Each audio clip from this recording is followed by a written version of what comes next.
آج اے نوجوانوں، اگر دنیا تمہاری تاریخ مٹانے کی کوشش کر رہی ہے تو اس وقت تمہاری ذمہ داری ہے میں رشیا کی ایک چھوٹی سی کنٹری جہاں قرآن پر پابندی لگا کر تقریباً 70 سال گزر چکے تھے، 60 یا 70 سال سوویت یونین کی لڑائیوں میں، اس سے پہلے جو وہاں کے حالات تھے، مارکسزم لینن کا جو انقلاب آیا تھا، ریولوشن، کچھ ممالک ایسے سخت اسٹرگل کر چکے ہیں، مسلمانوں کی اذانیں بھی بنتی، قرآن پر پابندی ایسی لگی تھی۔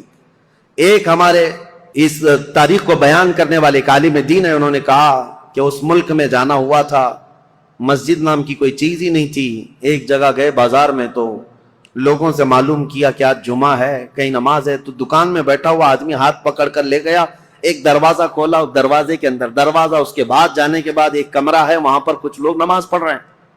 کہا یہاں سخت پابندی ہے، کھلے عام نماز نہیں پڑھ سکتے۔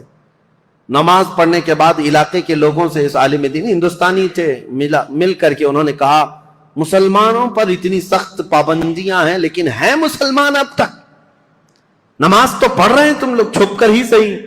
انہوں نے کہا نماز ہی نہیں۔ ایک بچے کو انہوں نے سامنے کیا، ایک بچہ تھا تقریباً وہ 12 یا 13 سال کا، کہا یہ قرآن پڑھ سکتا ہے؟ تو وہ ہنسنے لگے، کہا قرآن پڑھ نہیں سکتا بلکہ یہ پورا حافظ قرآن ہے۔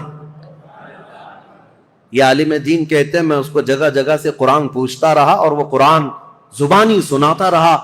ایسی جگہ پر جہاں اذان پر پابندی ہو، جہاں قرآن رکھ نہیں سکتے، ایک بچہ حافظ قرآن ہے۔ انہوں نے پوچھا کہ بیٹا یہ حفظ قرآن ایک باضابطہ مدرسہ لگتا ہے ہمارے ہاں، باضابطہ انوائرمنٹ چاہیے، پھر جا کر کوئی حافظ قرآن بنتا ہے، تم ایسی جگہ پر کیسے بنے؟ وہ کہتا ہے بس میں اپنی دادی سے سن سن کر حافظ قرآن بناؤں، میری دادی حافظ قرآن ہے۔